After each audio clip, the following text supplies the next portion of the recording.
Good morning students. हम लोग basic geometrical ideas ये चैप्टर कर रहे थे मैथ का। तो पिछले दिन हम लोग एंगल के बारे में पढ़े थे, एक एक्सरसाइज भी सॉल्व किए थे एंगल्स के ऊपर। आज हम लोग पढ़ेंगे दूसरा टॉपिक का नाम है ट्रायंगल्स। आज हम लोग पढ़ेंगे ट्रायंगल्स के बारे में, ठीक है। तो ट्रायंगल्स बेसिकली है क्या? ट्रायंगल्स एक पॉलीगॉन है, ठीक है, 3 साइडेड पॉलीगॉन, 3 साइड रहता है। पॉलीगॉन तो डिस्कस हो गया था, पॉलीगॉन के बारे में बता दिए थे कि पॉलीगॉन है क्या। तो ट्रायंगल बेसिकली एक पॉलीगॉन है, लेकिन ये 3 साइडेड पॉलीगॉन है, 3 साइड रहेगा इसका, ठीक है। दिखता कैसा है ट्रायंगल? ट्रायंगल दिखता है ऐसा, देखो, इसका 3 साइड रहेगा, ठीक है। मान लो ये ए पॉइंट है, ये बी पॉइंट है, ये सी पॉइंट है, मतलब यहाँ पे एक पॉइंट है बी पॉइंट, यहाँ पे एक पॉइंट है ए पॉइंट, यहाँ पे एक पॉइंट है सी पॉइंट। तो ट्रायंगल एक 3 साइडेड पॉलीगॉन है, ठीक है। 3 साइड क्या है? एक साइड ए बी है, एक ए सी है, एक बी सी है, 3 साइड है, ठीक है। और 3 एंगल भी है, यहाँ पे एक एंगल है, यहाँ पे एक एंगल है, यहाँ पे एक एंगल है। मतलब हम लोग ट्रायंगल क्या लिखेंगे? It is a 3 sided polygon. It is a 3 sided polygon. इस पॉलीगॉन का 3 साइड है, ठीक है। और 3 साइड क्या क्या है यहाँ पे लिखेंगे? साइड्स क्या क्या है? एक तो ए बी है, ये एक साइड है, एक तो बी सी है, ये एक साइड है, एक तो सी ए है, ये एक साइड है। ए बी बी सी और सी ए 3 साइड है इसका, ठीक है। समझ में आया? अच्छा और 3 एंगल भी होगा इसका। एंगल्स देखो, एंगल्स लिखेंगे, कौन सा एंगल्स है? देखो बी, यहाँ पे बी एक एंगल है, तो बी एंगल को हम कैसे बोलेंगे? ए बी सी ऐसे बोलेंगे, एंगल ए बी सी, क्योंकि एंगल का तो ये साइन है, ये पहले बताए थे। तो बी एंगल का बात कर रहे हो तो बी बीच में रहेगा, जो एंगल का हम लोग बात करेंगे वो तो बीच में रहता है। तो बी को ए और सी के बीच में डाल देंगे, तो ए बी सी, ये एक एंगल हो गया। दूसरा एंगल क्या है? यहाँ पे सी है, सी एक एंगल है, मतलब क्या लिखेंगे? ए सी बी, एंगल साइन देके ए सी बी, सी को बीच में डालेंगे क्योंकि तुम सी एंगल का बात कर रहे हो। तीसरा एंगल क्या है? एंगल ए, तो एंगल ए को बीच में डालेंगे, बी और सी का बीच में, मतलब क्या होगा? बी ए सी, ऐसे 3 एंगल हो गया। समझ में आ रहा है बात? अब तुम एंगल ए बी सी लिखो या एंगल सी बी ए लिखो, उसमें कोई फ़र्क नहीं है। बी को बस बीच में डालना होगा तुमको, सी और ए का। ए को बाद में लिखो या सी को पहले लिखो, वो उसमें कोई प्रॉब्लम नहीं है, वो तुम लिख ही सकते हो। लेकिन एंगल बी का बात करोगे तो बी को बीच में ही रखना होगा। एंगल सी का बात करोगे तो सी को बीच में रखना होगा। एंगल ए का बात करोगे तो एंगल ए को बीच में रखना होगा। तो 3 एंगल हो गया, 3 साइड हो गया। वर्टिसेस कितना है? वर्टिसेस भी 3 होगा। वर्टिसेस मतलब क्या? पॉइंट है, मतलब देखो ए एक वर्टिसेस है, बी एक वर्टिसेस है, सी एक वर्टिसेस है, 3 पॉइंट मतलब 3 वर्टिसेस, ए कॉमा बी कॉमा सी, ठीक है। समझ में आया? तो ये हो गया एंगल के बारे में। समझ में? तुम लोग का बुक में देखना इस तरीके का एंगल दिया नहीं है, तुम लोग का बुक में कुछ अलग डायग्राम दिया हुआ है, वो भी सही है, ये भी सही है। तुम लोग का बुक में अलग अलग से किया है। देखो पहले ऐसे एक लाइन ड्रॉ किया है, ठीक है, एक लाइन ड्रॉ किया, इस यहाँ पे पॉइंट दिया ए, यहाँ पे एक पॉइंट दिया बी, ठीक है। उसके बाद इस तरीके से एक तो लाइन ड्रॉ किया है, उसके बाद इस तरीके से एक तो लाइन ड्रॉ किया है, बुक में देखना इस तरीके से। यहाँ पे तो ए पॉइंट था, यहाँ पे मान लो और एक तो पॉइंट दे दिया सी, ठीक है। उसके बाद सी पॉइंट के थ्रू और एक तो लाइन ड्रॉ किया है, इस तरीके से, इस तरीके से ड्रॉ किया है, ठीक है। ऐसा लाइन हो गया। तो इस तरीके का कुछ डायग्राम दिया हुआ है। मैंने क्या किया? मैंने ये जो एक्स्ट्रा पार्ट है ना, एक्स्ट्रा पार्ट को इरेज कर दिया, मतलब इस पार्ट को इरेज कर दिए। एक्चुअली बनता ऐसे ही है, मैंने ये जो एक्स्ट्रा पार्ट है इसको इरेज कर दिए। तो देखो यही डायग्राम आ रहा है, ठीक है। अच्छा, तो ये हो गया ट्रायंगल के बारे में। तो इसके ऊपर हम लोग क्या, जो एक्सरसाइज है तुम्हारा एक्सरसाइज 4.4, उसको सॉल्व करेंगे। बहुत छोटा एक्सरसाइज है, देखो ट्रायंगल के ऊपर ही है। तो चलो एक्सरसाइज 4.4 सॉल्व करते हैं। एक्सरसाइज 4.4 जो ट्रायंगल के ऊपर है, देखो सिर्फ 2 सवाल दिया है एक्सरसाइज 4.4 में।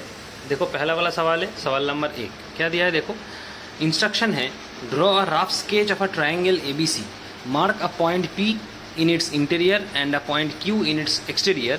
Is the point A in its exterior or in its interior? मतलब पहले एक ट्रायंगल ड्रॉ करना होगा, उसका नाम देना होगा ABC। तो पहले इसको ड्रॉ करते हैं। देखो मैं यहाँ पे रूलर लेके तो ड्रॉ नहीं कर सकता ना। तुम जब बुक में जब तुम कॉपी में ड्रॉ करोगे तब रूलर लेके पेंसिल लेके ड्रॉ करोगे, ठीक है। तो देखो एक ट्रायंगल ABC ड्रॉ करते हैं इस तरीके से। ये एक ट्रायंगल ABC है, ठीक है। इसको A दे दो, इसको B दे दो, इसको C दे दो, तो एक ABC ट्रायंगल ड्रॉ हो गया। उसके बाद क्या बोला है?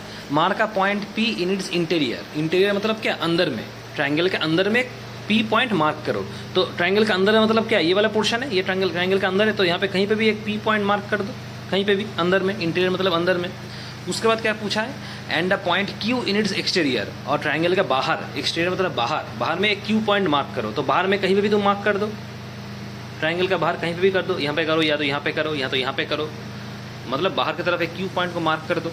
उसके बाद क्या पूछा है, is the point A in its exterior और इन इट्स इंटीरियर, मतलब ये जो ए पॉइंट है ना, ये क्या इंटीरियर में है या एक्सटीरियर में है, कहाँ पे है ये ए पॉइंट। देखो ए पॉइंट में क्या, ए पॉइंट को तुम इंटीरियर भी नहीं बोल सकते, एक्सटीरियर भी नहीं बोल सकते, क्योंकि इंटीरियर मतलब क्या, ट्रायंगल के अंदर, तो ए पॉइंट तो अंदर नहीं है ना। और अगर एक्सटीरियर बोलोगे तो एक्सटीरियर मतलब बाहर, तो ए पॉइंट तो बाहर में भी नहीं है। समझ में आ रहा है बात, मतलब ए ना ही तो इंटीरियर है ना ही तो एक्सटीरियर है, ये एकदम ट्रायंगल के ऊपर है, it is on the triangle, exterior भी नहीं होगा इंटीरियर भी नहीं होगा। समझ में आ रहा है। तो हम लोग क्या लिखेंगे, हम लोग लिखेंगे A is neither interior of the figure nor exterior of triangle. A is neither interior of the figure nor exterior of the triangle. ठीक है, ये क्या है, ये एक्चुअली क्या है, वर्टेक्स है, मतलब एक पॉइंट है। तो हम लोग क्या लिखेंगे, इट इज अ वर्टेक्स, मतलब एक पॉइंट है, वर्टेक्स है। ठीक है, सवाल नंबर 2 देखो, सवाल नंबर 2 क्या है, एक डायग्राम दिया हुआ है तुम्हें, डायग्राम से रिलेटेड चारों क्वेश्चन पूछा है। ठीक है, तो डायग्राम को पहले बना लेते हैं। देखो ट्रायंगल का भी एक डायग्राम दिया हुआ है, डायग्राम को पहले बना लो, अपने रूलर से बनाओगे, रूलर पेंसिल लेके बनाओगे। ठीक है, देखो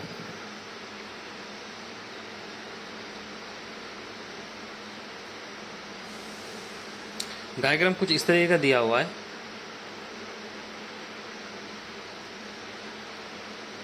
यहाँ पे ए पॉइंट है, ये डी है, ठीक है, ये बी है और ये सी है। ठीक है, डायग्राम इस तरीके का दिया हुआ है। पहला वाला सवाल क्या है, ए में देखो, ए में पहला सवाल है identify 3 triangle in the figure. तुम्हें तीनों ट्रायंगल आइडेंटिफाई करना है, मतलब ये जो डायग्राम है ना, इसके अंदर 3 ट्रायंगल है। कौन सा 3 ट्रायंगल, पहला तो ट्रायंगल ए बी सी, ये बड़ा वाला, उसके बाद क्या, ये छोटा वाला ए बी डी, ये छोटा वाला, उसके बाद यहाँ पे छोटा वाला ए डी सी, ये 3 ट्रायंगल है। ठीक है, मतलब हम लोग क्या लिखेंगे, ट्रायंगल बड़ा वाला ए बी सी, ये एक ट्रायंगल ए बी सी बड़ा वाला ट्रायंगल। ठीक है, और क्या है, ये वाला एक तो triangle A B D, triangle A B D, और ये छोटा वाला ट्रायंगल ए डी सी, ये भी एक ट्रायंगल है। मतलब ये तीनों ट्रायंगल हम लोग आइडेंटिफाई कर लिए। यही पहला सवाल था। सवाल नंबर बी देखो क्या दिया है, सवाल नंबर बी है right the names of 7 angle. 7 angle है, 7 एंगल का नाम बताओ। यहाँ पे देखो 7 एंगल एक एक करके देखते हैं। पहले तो ये वाला एक एंगल है, ये वाला एक एंगल है, ठीक है, ये वाला एक एंगल है, ठीक है, उसके बाद ये वाला एक एंगल है, उसके बाद ये वाला एक एंगल है, उसके बाद ये वाला एक एंगल है। तो बहुत सारा एंगल होगा। तो गिनो कितना हुआ, 1 हो गया, 2 हो गया, 3 हो गया, 4 हो गया, 5 हो गया, 6 हो गया। ठीक है, और एक एंगल है। ठीक है, तो पहले ये 6 लिख लेते हैं, उसके बाद 7वां वाला एंगल हम लोग लिखेंगे। तो पहला एंगल देखो क्या होगा, एंगल ए डी बी। अगर इस एंगल का हम बात करेंगे तो इस एंगल को कैसे डिफाइन करेंगे, इस एंगल को ए डी बी, डी को बीच में रखेंगे। ठीक है, मतलब क्या होगा, एंगल ए डी बी, मतलब ये वाला एंगल।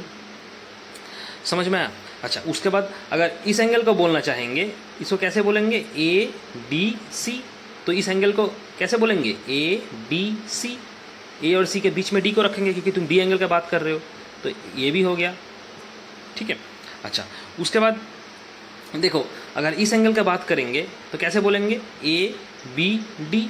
ए और डी के बीच में बी को रखेंगे क्योंकि तुम बी एंगल का बात कर रहे हो। मतलब A B D, angle sine देके ए बी डी हो गया, तीसरा एंगल हो गया। अच्छा, उसके बाद इस एंगल को कैसे लिखोगे, इस एंगल को ए सी डी, इस तरीके से लिखोगे, ए सी डी, सी को बीच में रखोगे ए और डी का, मतलब एंगल ए सी डी, सी को बीच में रख दिए ए सी डी, तो ये वाला एंगल हो गया। ठीक है, 4वां एंगल हो गया। उसके बाद अगर इस एंगल को कैसे लिखोगे, इस ये वाला एंगल को बी ए डी। तुम ये छोटा वाला एंगल का बात कर रहे हो, तो यहाँ पे तो ए पॉइंट है ना, तो इसको कैसे लिखोगे, बी ए डी। बी और डी के बीच में ए को डाल दोगे क्योंकि ए एंगल का बात हो रहा है, इस एंगल का बात हो रहा है। मतलब एंगल बी ए डी हो गया,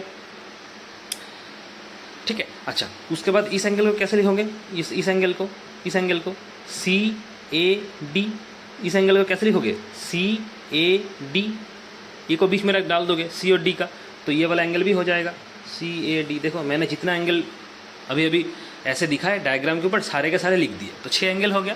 तुम्हें 7 एंगल पूछा, मतलब और एक एंगल भी होगा, वो कौन सा वाला एंगल है बोलो तो, वो ये बड़ा वाला एंगल है, ये बड़ा वाला एंगल है, ये वाला एंगल, ये बड़ा वाला, ठीक है। मतलब बी ए सी, ये टोटल एंगल जो है ये बड़ा वाला, ये तुम्हारा 7वां वाला एंगल है। मतलब बी ए सी, क्योंकि तुम ए एंगल का बात कर रहे हो इस बड़ा वाला एंगल के लिए, मतलब क्या इस बड़े वाले एंगल को बीच में रखना होगा, मतलब इस पॉइंट को बीच में रखना होगा बी और सी का, मतलब बी ए सी, ठीक है। ये है तुम्हारा 7वां वाला एंगल, मतलब 7वां एंगल हो गया। समझ में आ रहा है बात? अच्छा चलो, उसके बाद सवाल नंबर सी देखो क्या है। सवाल नंबर सी पूछा है right the names of line segments, ठीक है। Right the name of 6 line segment, 6 line segment है, 6 लाइन सेगमेंट का नाम लिखो, ठीक है। 6 लाइन सेगमेंट है बता दिया है, तो 6 लाइन सेगमेंट तुम्हें लिखना होगा। तो देखो पहला लाइन सेगमेंट कौन सा होगा, ये वाला होगा, ये एक लाइन सेगमेंट है ए बी, तो लिखो ए बी, ये एक लाइन सेगमेंट है, ये ए बी है, ठीक है, ये बी है, ठीक है, ए बी, ये एक लाइन सेगमेंट है। उसके बाद ये ए सी, ये भी एक लाइन सेगमेंट है, ठीक है। उसके बाद बी सी, ये भी एक लाइन सेगमेंट है, 3 हो गया। समझ में आ रहा है? अच्छा, उसके बाद ए डी, ये बीच वाला ए डी, ये भी एक लाइन सेगमेंट है, ठीक है। अच्छा, उसके बाद ये छोटे वाले की बात करो बी डी, यहाँ से यहाँ तक, यहाँ से यहाँ तक बी डी, ये भी एक लाइन सेगमेंट है। कितना हो गया, 1 2 3 4 5, और एक ठो लिखना होगा। अच्छा, और एक ठो कैसे लिखोगे, देखो ये छोटा वाला, ये वाला डी से लेकर सी तक, डी सी, ये भी एक लाइन सेगमेंट है। तो देखो 6 हो गया मेरा, ठीक है। अच्छा, लास्ट सवाल, सवाल नंबर डी। देखो सवाल नंबर डी क्या पूछा है, which 2 triangle have angle B as common, कौन सा 2 ट्रायंगल है जिनमें से एंगल बी कॉमन है। देखो एंगल बी कॉमन मतलब क्या, ये वाला एंगल कॉमन है, मतलब 2 ट्रायंगल का तुम नाम बताओ, दोनों में ही क्या होगा, एंगल बी रहेगा। दोनों ट्रायंगल क्या होगा, एक तो ट्रायंगल तुम्हारा ए बी सी, ये बड़ा वाला ट्रायंगल एक तो होगा, ट्रायंगल ए बी सी, एक ये बड़ा वाला ट्रायंगल होगा ए बी सी, ये बड़ा वाला ट्रायंगल जिनमें कि एंगल बी है। और अगर तुम ये छोटा वाला ट्रायंगल लोगे, एंगल ए बी डी, ये छोटा वाला ट्रायंगल लोगे, तब भी तुम्हारा एंगल बी आ रहा है। मतलब यही 2 ट्रायंगल है जिनमें से क्या एंगल बी कॉमन होगा। तुम ठीक से देखो, बड़ा वाला ट्रायंगल लो ए बी सी, इनमें भी एंगल बी आएगा। छोटा वाला ट्रायंगल लो ए बी डी, ये लो, फिर भी एंगल बी आएगा। मतलब क्या, दोनों ट्रायंगल में एंगल बी कॉमन है। तो यही सवाल पूछा है, 2 ट्रायंगल बताओ जिनमें से एंगल बी कॉमन है, तो यही 2 ट्रायंगल होगा, ठीक है। ये ट्रायंगल का साइन है, ठीक है, हो गया। तो ये एक्सरसाइज भी तुम्हारा खत्म हो गया ट्रायंगल के ऊपर, ठीक है। अभी हम लोग नेक्स्ट एक्सरसाइज में भी सॉल्व करेंगे, एक्सरसाइज 4.5 इसके बाद है, वो भी हम लोग सॉल्व करेंगे, लेकिन उसके लिए एक थ्योरी पोर्शन है, वो भी जानना पड़ेगा। जैसे हम लोग ट्रायंगल बताए, ट्रायंगल का थोड़ा समझा दिए, उसके बाद एक्सरसाइज 4.4 सॉल्व किए, क्योंकि ये ट्रायंगल के ऊपर है। अभी जो नेक्स्ट एक्सरसाइज हम लोग करेंगे एक्सरसाइज 4.5, वो ट्रायंगल के ऊपर नहीं है, ठीक है। तो वो किसके ऊपर है, वो क्वाड्रिलैटरल के ऊपर है, क्वाड्रिलैटरल,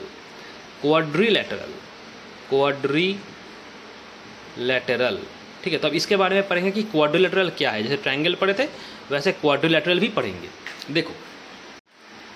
देखो क्वाड्रिलैटरल क्या है, क्वाड्रिलैटरल भी एक पॉलीगॉन है, ठीक है। जैसे हम लोग ट्रायंगल पढ़े थे ना, ट्रायंगल एक पॉलीगॉन था, 3 साइडेड पॉलीगॉन था, 3 साइड था, वैसे क्वाड्रिलैटरल भी एक पॉलीगॉन है, लेकिन क्वाड्रिलैटरल का 4 साइड रहेगा।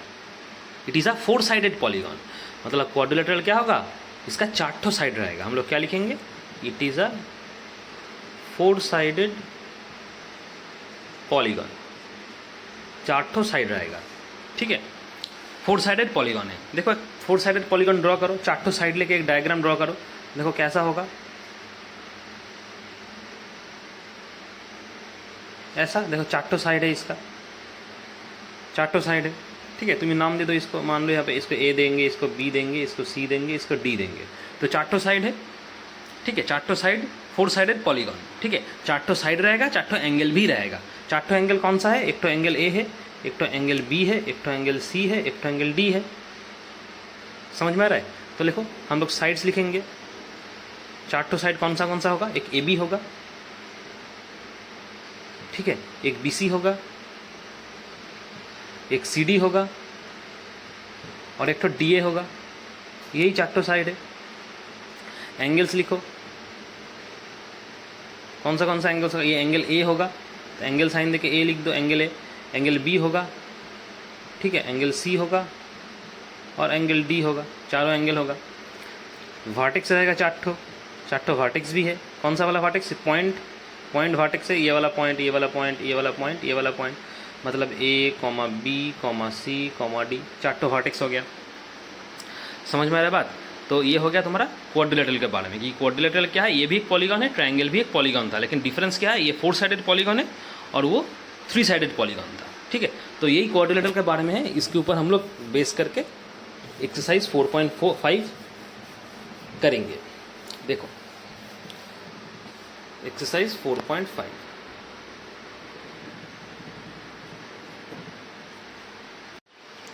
देखो 4.5 एक्सरसाइज भी छोटा एक्सरसाइज है, 3 सवाल है सिर्फ। ठीक है, देखो एक एक करके करते। सवाल नंबर 1 देखो क्या है, draw rough sketch of a quadrilateral PQRS। एक PQRS क्वाड्रिलेटरल दिया है नाम, उसका एक स्केच ड्रॉ करना है। उसके बाद उसका डायगोनल बनाना है, ड्रॉ इट्स डायगोनल, नाम देना है उसका। Is the meeting point of the diagonal in the interior और एक्सटीरियर ऑफ द क्वाड्रिलेटरल। अच्छा, तो पहले एक डायग्राम ड्रॉ कर लेते हैं, उसके बाद नेक्स्ट क्वेश्चन सॉल्व करेंगे। तो PQRS क्वाड्रिलेटरल ड्रॉ करना है। ठीक है, तो कैसे ड्रॉ करेंगे, देखो चार्टो साइड है क्वाड्रिलेटरल का। क्वाड्रिलेटरल मतलब क्या, चार्टो साइड, ठीक है ना। तो हम लोग चार्टो साइड ड्रॉ कर लेते हैं। देखो ये 2 साइड हो गया,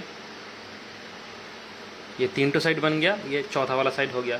ठीक है, तुम पेंसिल और रूलर लेके ड्रॉ करोगे, क्योंकि नहीं करोगे तो टेढ़ा मेढ़ा हो जाएगा। ठीक है, जैसे मेरा हो रहा है, तो रूलर लेके पेंसिल लेके करोगे। PQRS, ठीक है, नाम दे दिए। ये की PQRS क्या है, क्वाड्रिलेटरल है, चारों साइड है, एक तो ये वाला, एक तो ये वाला, एक तो ये वाला, एक तो ये वाला, चारों साइड हो गया। ठीक है, अच्छा इसका डायगोनल ड्रॉ करना है। डायगोनल मतलब क्या, देखो जो ऑपोजिट पॉइंट है ना, डायगोनल मतलब क्या, किसी भी क्वाड्रिलेटरल का अगर ऑपोजिट वर्टेक्स को तुम ज्वाइन करते हो तो उसको डायगोनल बोला जाता है। ऑपोजिट वर्टेक्स मतलब P वर्टेक्स का ऑपोजिट वर्टेक्स क्या है, R है, और Q वर्टेक्स का ऑपोजिट वर्टेक्स क्या है, S है। एक्चुअली वर्टेक्स यहाँ पे क्या है, चारों वर्टेक्स रहता है, S R Q P, ये चारों वर्टेक्स है। P का ऑपोजिट वर्टेक्स R है, तो P और R को जोड़ो तो ये एक डायगोनल बनेगा। ठीक है, और Q और S को जोड़ो, क्योंकि Q का ऑपोजिट वर्टेक्स तुम्हारा S है, तो ये एक डायगोनल बनेगा। ऑपोजिट वर्टेक्स को जोड़ोगे तो जो लाइन तुम्हें मिलेगा उसी को डायगोनल बोला जाता है। तो ये हो गया इसका डायगोनल। उसका नाम देना है, तो नाम क्या है, PR है और QS है। ठीक है, अच्छा उसके बाद क्या दिया है, नेम देन, तो नेम दे दिए। Is the meeting point of the diagonal, diagonal का मीटिंग पॉइंट मतलब डायगोनल कहाँ पे मीट हो रहा है, तो डायगोनल कौन सा वाला पॉइंट में मीट हो रहा है, चेक करो। देखो ये तो डायगोनल है, ये भी डायगोनल है, तो इस पॉइंट में मीट हो रहा है दोनों डायगोनल। इस पॉइंट का नाम दे दो O, दोनों डायगोनल इस O पॉइंट में मीट हो रहा है। ठीक है, और ये जो O पॉइंट है ये इंटीरियर में है या एक्सटीरियर में है, ये सवाल पूछा है। तो O तो इंटीरियर में होगा। इंटीरियर मतलब क्या, क्वाड्रिलेटरल के अंदर है, मतलब ये इंटीरियर में होगा। तो हम लोग क्या लिखेंगे, diagonals PR and QS meet at O point में मीट हो रहा है। ठीक है, which is inside the quadrilateral, और ऐसे लिख सकते हो विच इज इनसाइड और इंटीरियर, दोनों सेम है, इनसाइड और इंटीरियर ऑफ द क्वाड्रिलेटरल्स।